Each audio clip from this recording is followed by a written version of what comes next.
La balado-diffusion de cette semaine est une présentation de JN Auto, vente et financement. Voiture presque neuve, plus de 35 véhicules électriques à partir de 50 $ par semaine. Harley-Davidson lance une moto tout électrique. Une Tesla Roadster se promène à vitesse folle dans l'espace. Nordressa, entreprise québécoise, met sur la route des camions tout électriques de plus de 3000 kilos. L'entreprise Théo Taxi ajoute plus de 200 taxis à sa flotte de véhicules tout électriques déjà en place. La toute nouvelle Nissan Leaf 2018 n'est pas encore sortie au Québec, mais déjà des prix sont remportés par cette dernière. Une émission tout à fait spéciale où on va parler en long et en large de la pétition pour avoir 2000 bornes de recharge rapide supplémentaires. Tout ça et bien plus encore dans ce 27e épisode du balado Silence, on roule.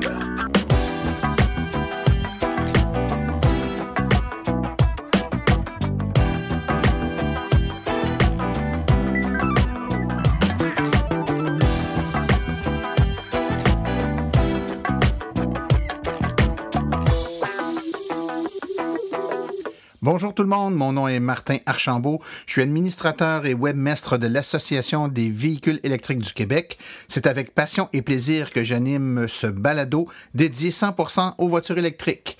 Oui, vous m'avez bien entendu dire ce balado parce que voulez-vous, Office de langue française oblige, balado-diffusion est un nom masculin. Après avoir utilisé le terme « la balado-diffusion » pendant, 27 épisodes, je réalise, après certaines lectures et après avoir entendu plusieurs podcasts faits par Radio-Canada, qu'effectivement, le mot « balado-diffusion » comme nom est un nom masculin, donc c'est un balado. Alors, toutes mes excuses pour ces 27 fois où j'ai péché par... le mauvais genre, donc c'est un balado. Mais quand même, je suis content de l'animer, ce balado-là, et d'être avec vous toutes les 2 semaines pour vous parler de voitures électriques.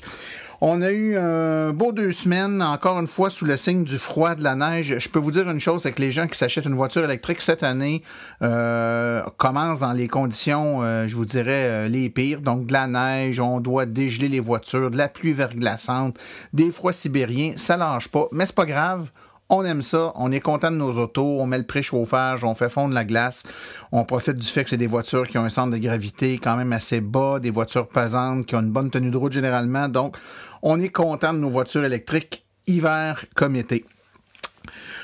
Plusieurs personnes nous écoutent. Vous êtes de plus en plus nombreux à nous écouter sur plein de plateformes.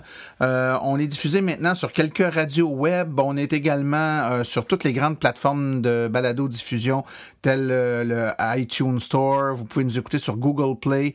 Vous pouvez nous écouter sur Balado Québec, sur RZO Québec, enfin, à plein d'endroits.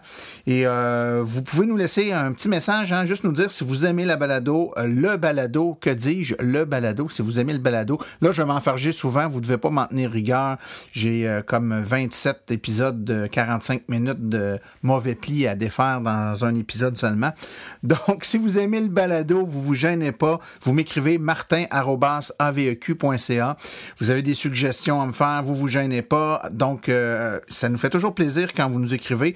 Ça nous donne un feedback, ce qu'on n'a pas toujours quand on est comme ça en train de faire des enregistrements de façon un peu autonome. On n'est pas devant le public, on n'a donc pas de réaction. C'est donc le fun d'avoir des petits feedbacks de votre part. J'en profite pour remercier 2 auditeurs qui sont à l'écoute sur une base régulière. Donc, Stéphane Bourque et Martin Thibault. Vous deux, messieurs, merci beaucoup d'être à l'écoute. Puis c'est grâce à vous si on fait cette balado-là. Vos encouragements nous permettent de continuer. En passant, ceux qui sont capables d'aller sur iTunes et nous donner 5 étoiles, ça aide à populariser le balado, le faire remonter dans la liste de popularité et ainsi être vu par un plus grand nombre de personnes. Alors, ça va être un épisode tout à fait spécial cette semaine qui va être sous le signe de la pétition qu'a lancée l'Association des véhicules électriques du Québec pour l'installation de 2000 bornes de recharge rapide. Vous avez bien entendu, 2000 bornes de recharge rapide d'ici 2020. C'est une demande ambitieuse, oui, mais réaliste si on tient compte du nombre de véhicules sur les routes maintenant, ce qui est projeté pour 2020, et un ratio de nombre de bornes de recharge rapide par véhicule qui est acceptable et adéquat. J'ai rentrerai pas dans les détails tout de suite parce qu'un petit peu plus tard, dans quelques instants, on a un entretien avec Richard Lemelin, qui est vice-président de l'association et qui a, avec moi et d'autres membres de l'association, travaillé à la mise en place de cette pétition-là. On va débattre en long et en large le pourquoi de la pétition, pourquoi 2000, qu'est-ce que ça va coûter, qui va le payer, pourquoi on veut que ça soit de cette façon-là, comment on veut que ça soit déployé, surtout ces 2000 bornes-là. Donc, on va parler de ça en long et en large. Donc, je le ferai pas tout de suite, mais quand même, vous dire qu'on va en parler longuement, plus longuement que d'habitude dans les entrevues, ce qui fait que cette semaine, la chronique Voiture électrique 101 fera relâche là, pour laisser un petit peu plus de place à notre ami Richard et parler de la pétition et du bien fondé de cette dernière.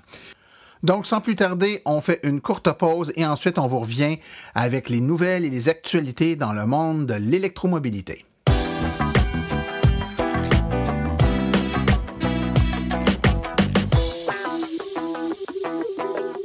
Alors voilà une nouvelle qui risque d'en surprendre plus d'un. Harley-Davidson fait l'annonce d'une première moto électrique qui devrait être mise en vente en 2019. Cette nouvelle moto devrait s'inspirer du premier prototype, le Livewire, qui avait été présenté en 2014.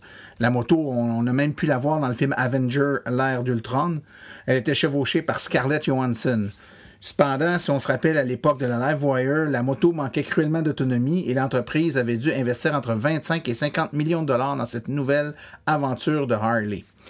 Harley ne fait pas ça pour rien puisqu'elle cherche désespérément des nouveaux marchés après une année 2017 catastrophique au niveau des ventes et l'annonce de la fermeture de 2 usines aux États-Unis et en Australie. À moins de vous-même être sur une autre planète, vous avez entendu parler de la Tesla Roadster rouge de Elon Musk qui maintenant vole dans l'espace en direction de l'orbite martienne. Effectivement, la Tesla de Elon Musk se déplace maintenant à une vitesse de 11 km par seconde.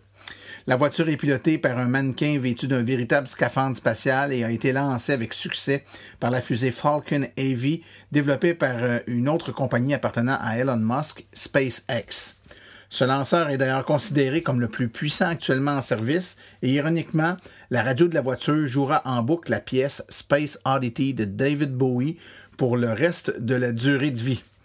À la condition évidemment de survivre à son passage au travers de la ceinture de Van Allen, un endroit plutôt hostile pour une voiture, où elle a été expressément envoyée pour cumuler une autre première historique selon John Taylor, directeur des communications de SpaceX.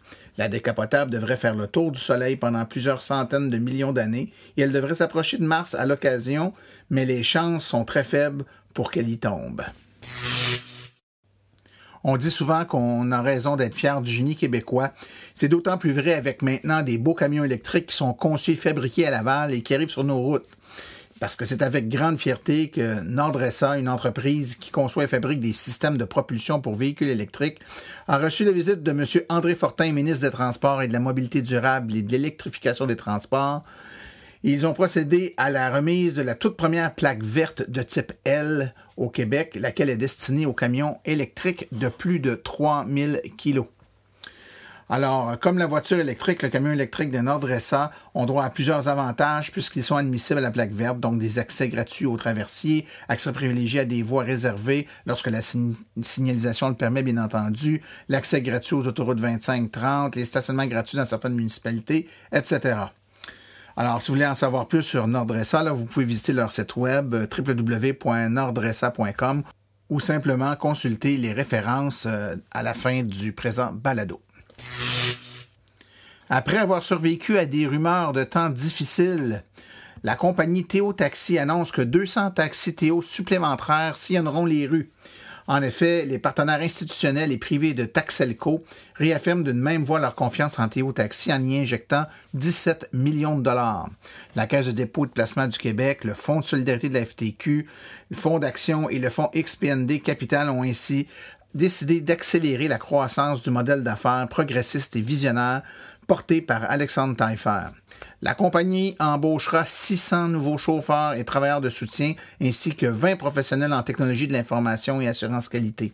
La flotte de Théo Taxi est pleine de taxis zéro émission au look distinctif et elle sera bonifiée de 200 nouvelles voitures électriques, ce qui lui permettra d'atteindre 350 véhicules.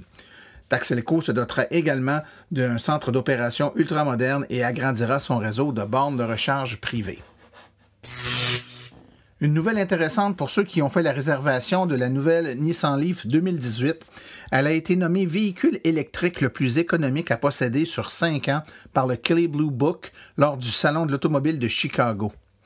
En plus du prix d'acquisition, l'évaluation comparative tenait compte, entre autres, de la dépréciation, du coût du carburant, des frais d'assurance et de financement, ainsi que des coûts d'entretien et de réparation.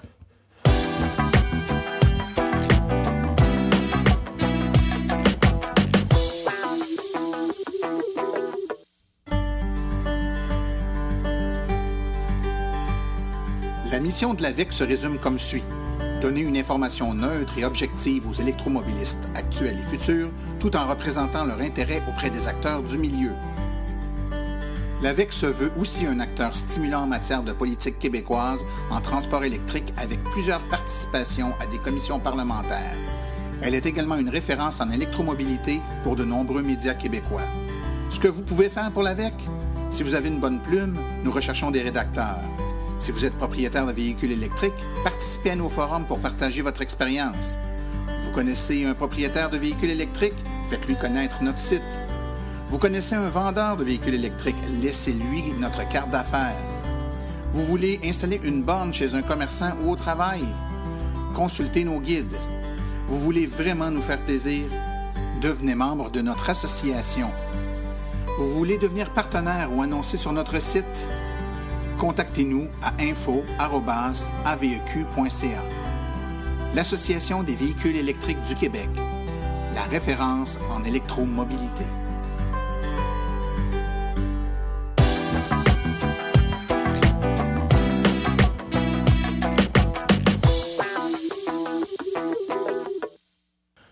Alors, je suis présentement en compagnie de M.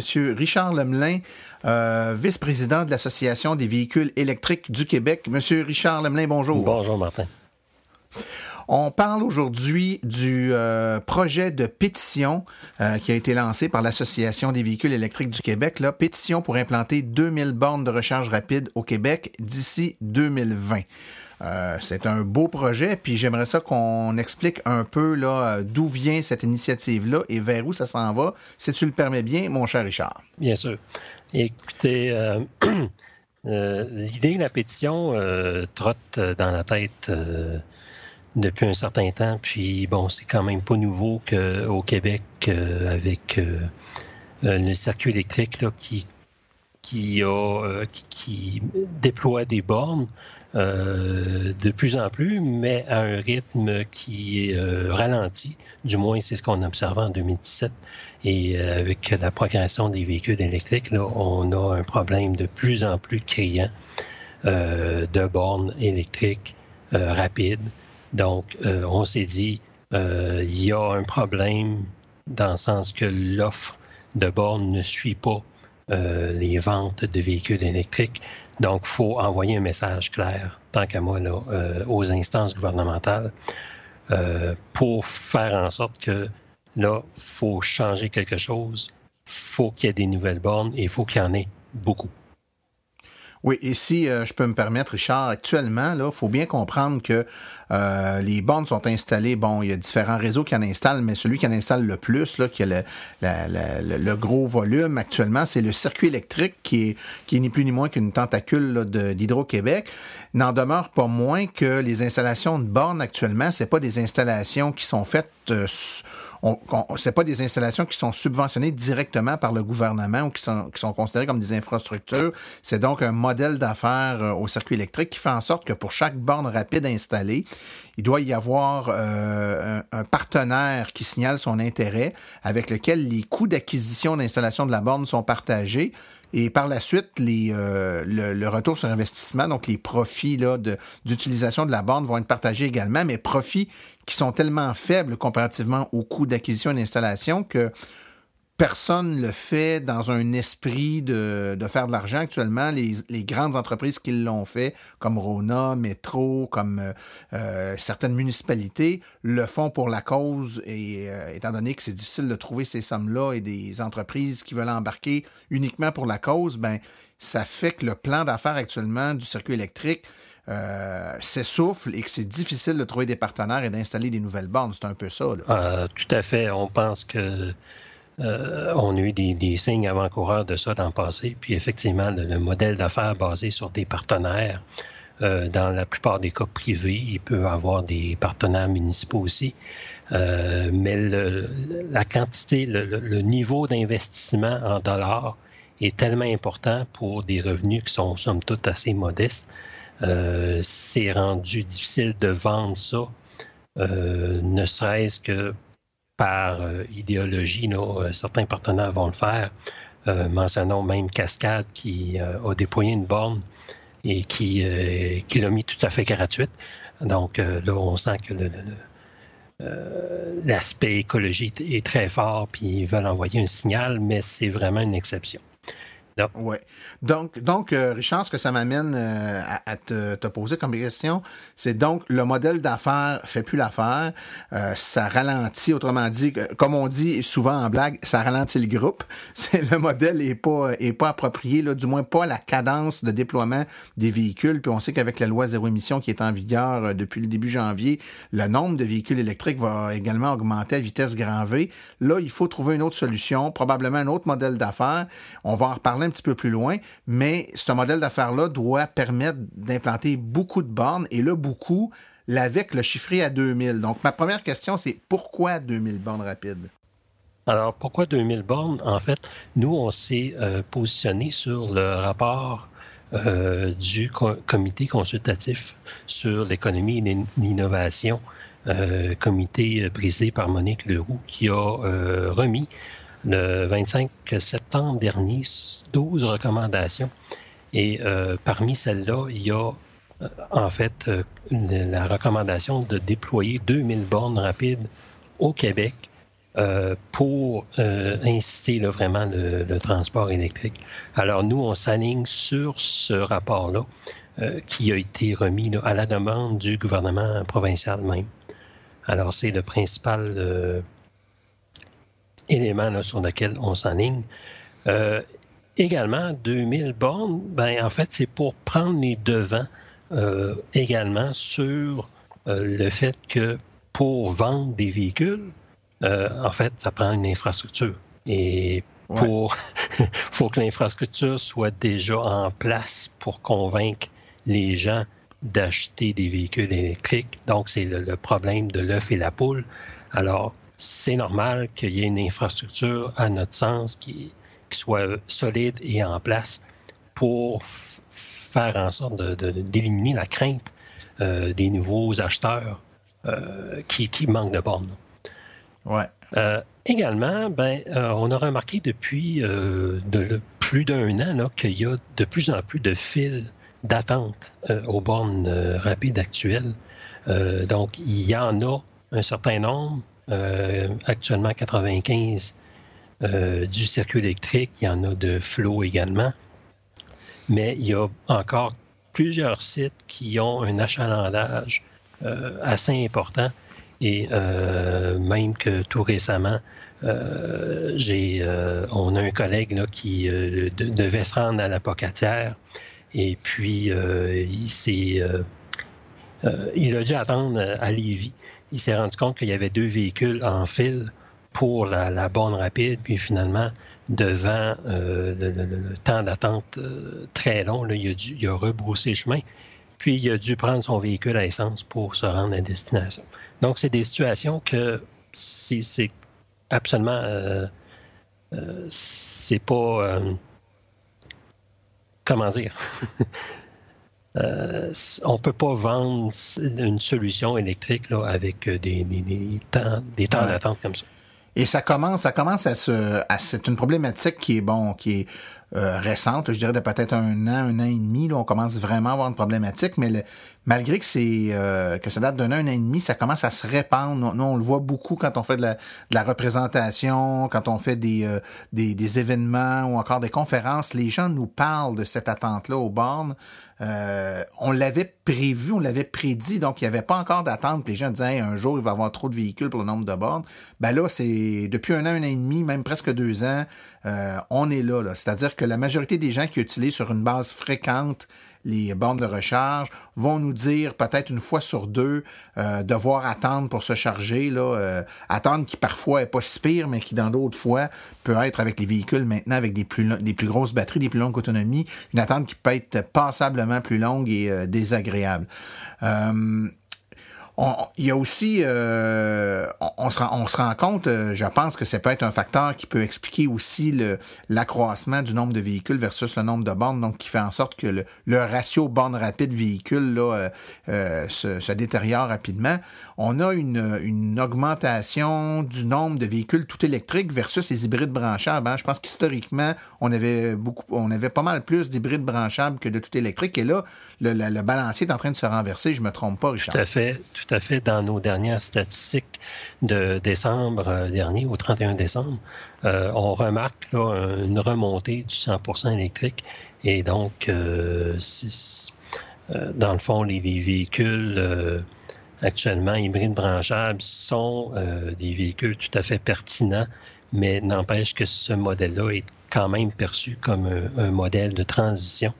Alors, si on regarde vers le futur, et la tendance le confirme, là, c'est le 100% électrique qui est en nette augmentation. Qui va l'emporter au final. Qui va l'emporter. Et là, les bornes rapides prennent de plus en plus d'importance. Il ne faut pas négliger ça.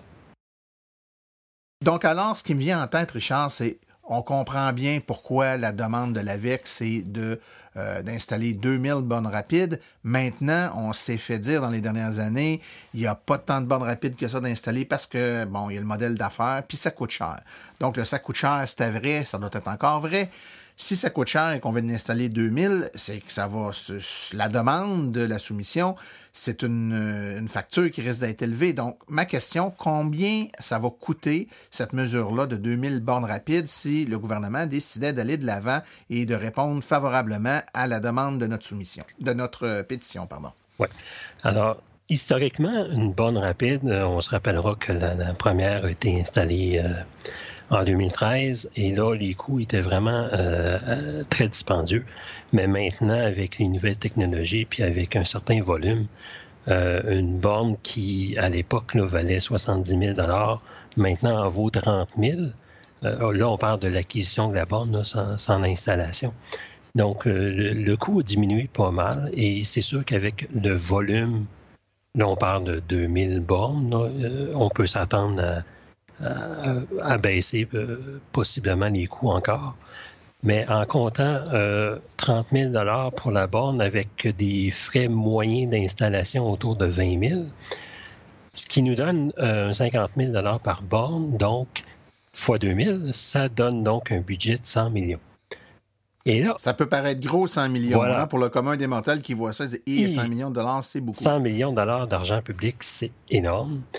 Mais si on se compare, c'est quand même pas si pire que ça, parce qu'avec 100 millions, dans le fond, si on parle de stations d'hydrogène, à 3-4 millions canadiens par station, ça nous fait pour le même budget uniquement 25 à 33 stations.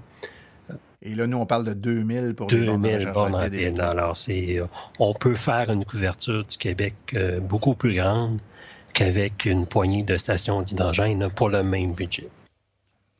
OK. Et cet argent-là, ça vient d'où? Alors, cet argent-là, dans le fond, c'est une mesure qui, tant qu'à moi, devrait être financée par le plan d'action contre les changements climatiques, le PAC 2013-2020, qui est déjà qui finance déjà certaines mesures pour les changements climatiques. Et le PAC en question a déjà une enveloppe budgétaire de 3,3 milliards de dollars. Donc, c'est déjà prévu au budget. Alors, un 100 millions dans 3,3 milliards, c'est quand même une goutte d'eau. Donc, puis là, le PAC, dans le fond, lui, est financé par la bourse du carbone. Donc, c'est vraiment les entrées d'argent de la bourse du carbone qui financent le PAC. Alors, ce n'est pas des sous qui vont devoir être cherchés dans la poche des contribuables, des nouvelles taxes, des nouveaux impôts. C'est vraiment c'est déjà financé par la bourse carbone. OK. Donc, pour donner un exemple aussi, il y a le plan d'action en électrification des transports, le PAET, qui comporte actuellement 2 mesures qui concernent les bornes rapides publiques. Et il y a un certain nombre de bornes qui ont été financées à partir du PAC via le plan d'électrification des transports. On se rappellera, en 2014-2015, le MTQ avait déployé 7 bornes rapides sur l'autoroute 40.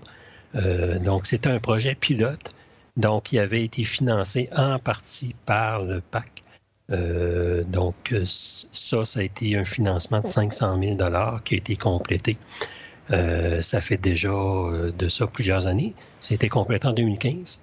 Et il y a également quelques bornes rapides, j'en ai dénombré 3, qui ont été déployées dans des villages relais, également financés par le PAC, mais il y en a une poignée, donc 3 ou 4.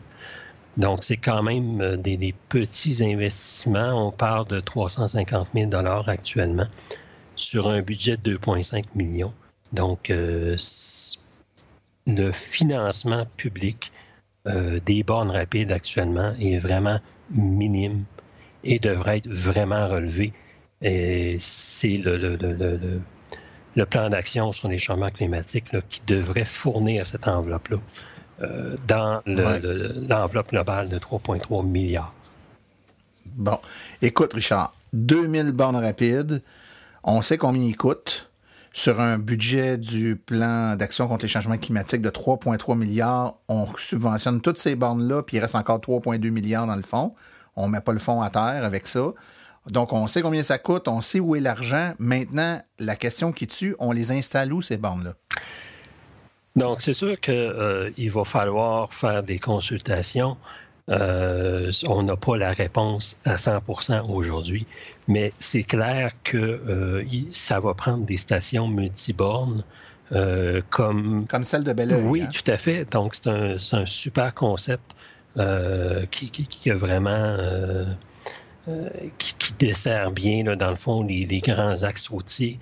Dans ce cas-ci, à Belleuil, c'était 4 bornes. Donc, il pourrait y avoir des stations à 2, 4, 8 bornes, donc selon l'affluence, selon le corridor routier en question, l'achalandage.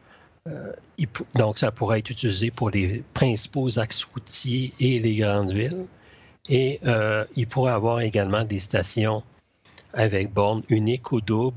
Puis là, ce serait pour couvrir vraiment le territoire de la province.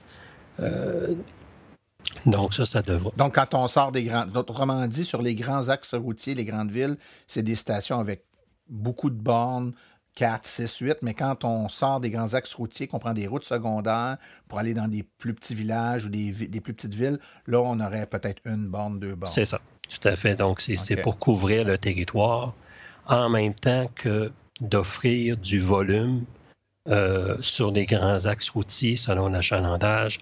Puis là, on revient à ce qu'on disait au début, pour éviter l'attente. Donc, sur un corridor routier qui a beaucoup de véhicules qui passent, ça prend plusieurs bornes. Donc là, on évite l'attente, un peu comme les fameux superchargers de Tesla, où il y a un certain nombre de stalls. Faut un peu imiter ça. OK. Et on nous posait la question dernièrement, avec la venue des voitures avec des plus grosses batteries. On pense à la Chevrolet Bolt, là, qui a une batterie de 60 kWh, mais il y en a d'autres qui s'en viennent, la nouvelle Nissan Leaf, les voitures Tesla aussi qui peuvent se brancher sur ces bornes-là avec un adaptateur. Ces voitures-là, on nous dit, ils vont utiliser moins souvent les bornes de recharge rapide parce que, étant donné qu'ils ont une grosse batterie, ils n'ont pas besoin d'arrêter aussi souvent pour se charger. Donc, s'ils arrêtent moins souvent, ils les utilisent moins souvent. C'est vrai. Donc, les voitures avec des grandes batteries, des grosses batteries, arrêtent beaucoup moins souvent aux bornes. Sauf que quand ils arrêtent, ils sont pas là juste pour 15-20 minutes. Ils sont là pour plus longtemps. Donc, quand ils bloquent quand ils arrivent à la borne puis ils se chargent, qu'ils ont tout à fait le droit de faire, soit dit en passant, leur temps de recharge va peut-être prendre le même temps que 3 autres véhicules de plus petite batterie. Donc, quand tu tombes sur une Chevrolet Bolt ou une Tesla P85 qui commence à se charger, tu as le temps d'aller souper comme il faut, là, tu sais. Donc, c'est vrai de dire qu'ils vont arrêter moins souvent, mais étant donné qu'ils arrêtent plus longtemps, c'est juste un déplacement du problème, finalement. Voilà. Donc, ça ne justifie en rien le fait que, grâce aux voitures à grosse batterie, on aurait besoin de moins de bornes. Exactement. Et dans le fond, ça déplace le problème, ça le rend un peu différent, mais le problème reste entier. C'est-à-dire que plutôt que d'avoir plus d'arrêts et à plus courte échéance, on diminue les arrêts, mais quand on arrête pour plus longtemps. Et donc, c'est vraiment là que c'est important d'avoir de multiples bornes, surtout pour les axes routiers achalandés et les grandes villes, pour éviter d'avoir à attendre après un véhicule qui a une grosse batterie et qui charge pendant 1 heure. Ouais. Ma prochaine question. On sait que la pétition a commencé au tout début du mois de février. Ça se termine là, le 1er mars. Pourquoi cette date-là? Pourquoi ce timing-là pour la pétition? Oui. Alors, on l'a lancé publiquement le lundi 5 février. En fait, on a discuté avec le député qu'on a approché pour faire lancer la pétition parce qu'il y a un procédé de parrainage. Donc, pour mettre une pétition en ligne sur le site de l'Assemblée nationale, il faut être appuyé par un député. Ce n'est pas n'importe qui peut mettre en ligne une pétition comme ça. Alors, on a donc été parrainé par M. Sylvain Gaudreault, qui, donc, évidemment, fait figure d'exemplarité depuis qu'il est rendu avec un transport 100% électrique, avec son véhicule 100% électrique. En discutant avec lui, on a déterminé que, dans le fond, le timing serait excellent pour faire en sorte que la pétition soit en mode éclair, c'est-à-dire qu'on va finir ça au 1er mars. Et la raison, c'est que le budget s'en vient. Alors, le budget va être présenté environ vers la mi-mars. Donc, on veut vraiment avoir une opportunité de se faire valoir juste avant le dépôt du budget. Question d'avoir une opportunité au niveau budgétaire. Donc, on n'a pas le temps, je pense, d'attendre 1 année supplémentaire. Non. Déjà, le problème est déjà là. Hein? C'est pas un geste qui vise à prévenir un problème. C'est un geste qui vise à régler un problème qui est déjà présent. Qui est déjà présent et qu'on vit depuis plus d'1 an déjà, avec le ralentissement du déploiement du circuit électrique. Donc, il faut vraiment l'adresser et ça urge. Donc, on a volontairement rapetissé la période de pétition pour ne la faire que sur 1 mois, faire un sprint parce qu'on n'a pas de temps à perdre. Il faut agir maintenant et ça urge. Ouais. Sinon, c'est contre-productif. Hein. D'un côté, on met en place, il y a quelques mois, quelques semaines même, une loi qui a pour but d'augmenter le nombre de véhicules, mais simultanément, on n'a pas le nombre de bornes qui augmente. Donc, on augmente proportionnellement au nombre de véhicules la frustration des gens qui ont les véhicules électriques. Et là, on va avoir un effet inverse de celui qui est voulu. C'est-à-dire qu'on va commencer à véhiculer, pour pas faire de vilains jeux de mots, dans la population un sentiment de pas sûr, véhicule électrique. Maintenant, il y en a disponibles, mais on ne peut plus faire de longs déplacements, il n'y a pas assez de bornes rapides, donc on aurait comme un double message. D'un côté, on dit achetez-en, puis de l'autre côté, on dit on ne vous supporte pas au niveau de l'infrastructure. Ça serait vraiment un très mauvais message de la part du gouvernement à lancer en ne bougeant pas, et ce, très rapidement. C'est très facile à comprendre pourquoi là, la pétition a été lancée super vite. Tout à fait. Et j'ajouterais même que ce n'est pas que le message pour les nouveaux acheteurs. Il faut penser aussi à ceux qui roulent déjà électriques et qui se butent de plus en plus à des files d'attente et ça pourrait ultimement les décourager de continuer à rouler électrique. Alors, il faut pas négliger là, les électromobilistes actuels Oui, oui. Il y a un taux de rechute très faible chez les électromobilistes, là, ceux qui ont une voiture électrique qui retourne à l'essence.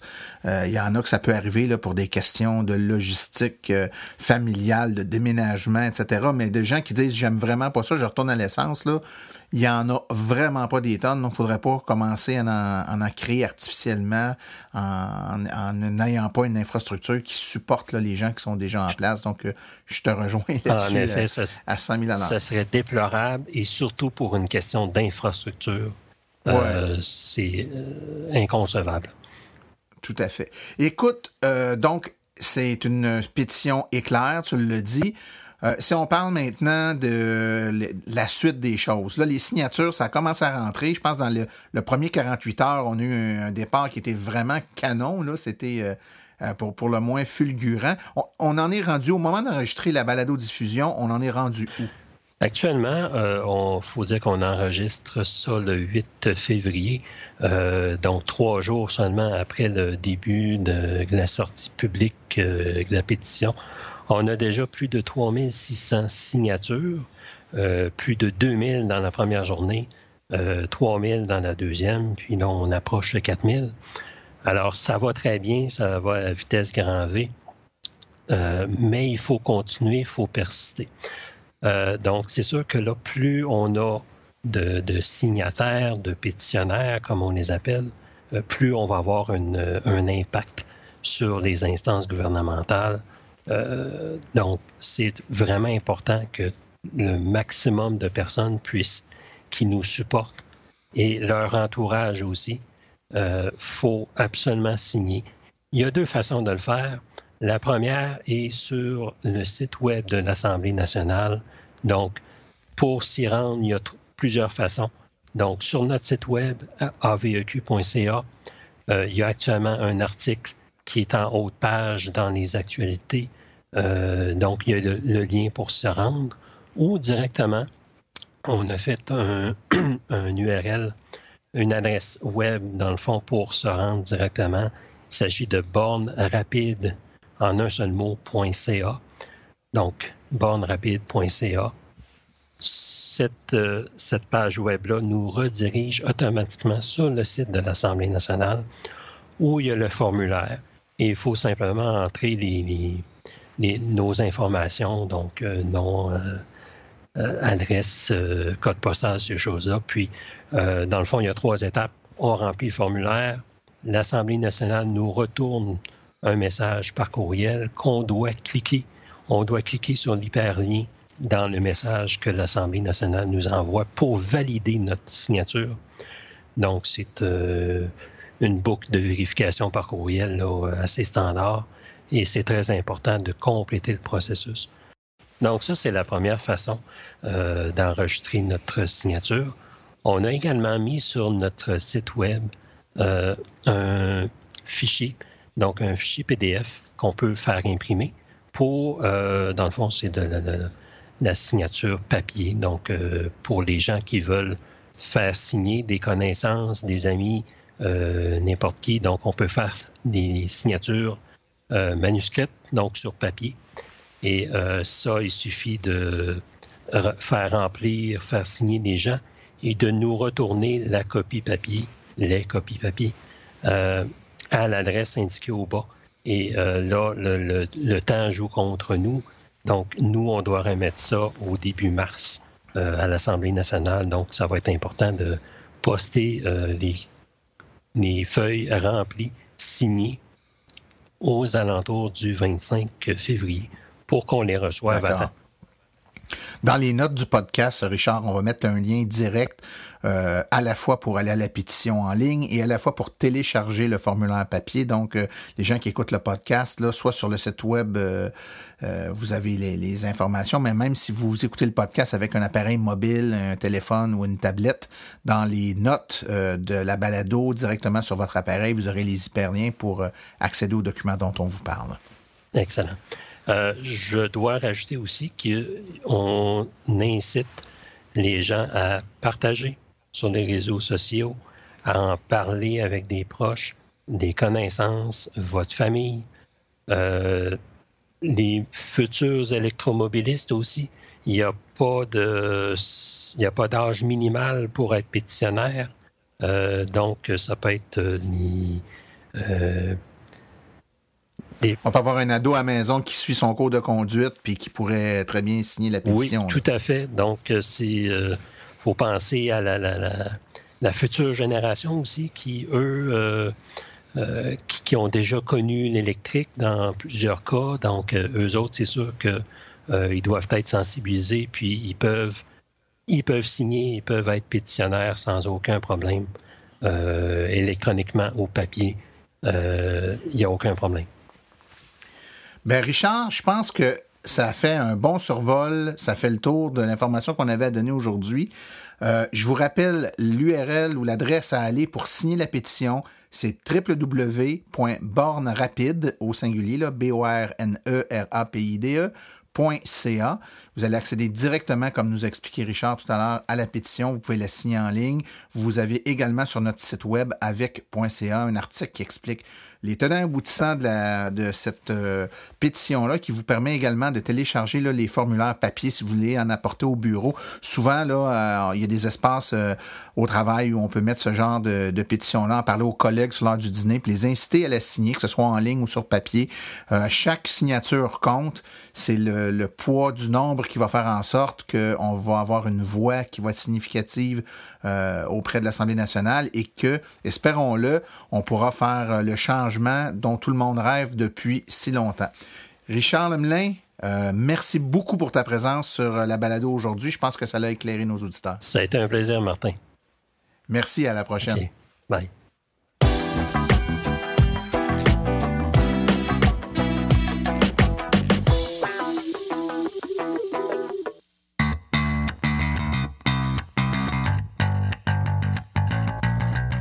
Vous êtes intéressé à faire le saut pour une voiture électrique?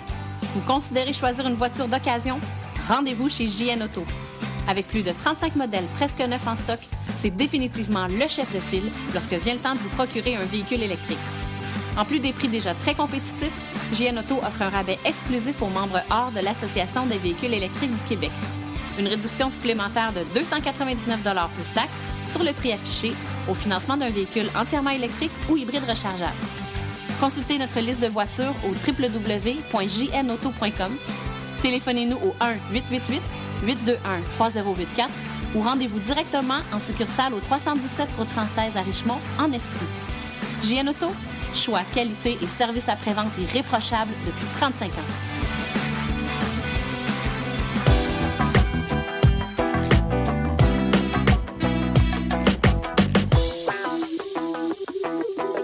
Alors, voici les activités à venir dans les prochaines semaines dans le monde de l'électromobilité. Alors, le Salon du véhicule électrique de Québec, qui sera du 6 au 11 mars 2018, c'est un moment idéal pour voir les nouveautés, découvrir les nouveaux modèles 2018 de véhicules électriques et aussi de faire des essais routiers. Ensuite, le 21 avril 2018, pendant le Salon du véhicule électrique de Montréal, ce sera l'Assemblée générale annuelle de l'Association des véhicules électriques du Québec. Les détails vont vous venir sous peu. Et ce Salon du véhicule électrique de Montréal, deuxième édition, c'est du 20 au 22 avril 2018, des conférences, de l'information et des essais routiers.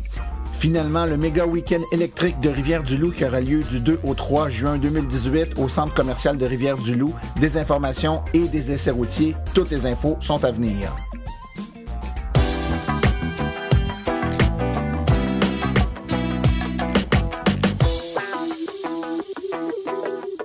Ceci conclut le présent balado-diffusion. L'AVEQ remercie tous les collaborateurs, particulièrement Richard Lemelin, pour sa participation aujourd'hui. La reproduction ou la diffusion de l'émission est permise, mais l'Association des véhicules électriques du Québec appréciera en être avisée. Toutes questions concernant l'émission peuvent être envoyées à l'adresse martin@aveq.ca, mais pour toutes les questions générales regardant l'électromobilité ou l'association, veuillez plutôt écrire à info@aveq.ca. Pour vous renseigner et avoir accès à toute la documentation de l'AVEQ, visitez notre site web au www.avq.ca. Je vous rappelle que sur notre site web, afin de vous faciliter la tâche, vous avez accès aux archives de nos balados, ainsi qu'à des hyperliens vers les sites web mentionnés aujourd'hui, le tout directement au www.avq.ca/silence. Mon nom est Martin Archambault, et d'ici le prochain balado, j'espère que vous attraperez la piqûre et direz vous aussi, silence, on roule.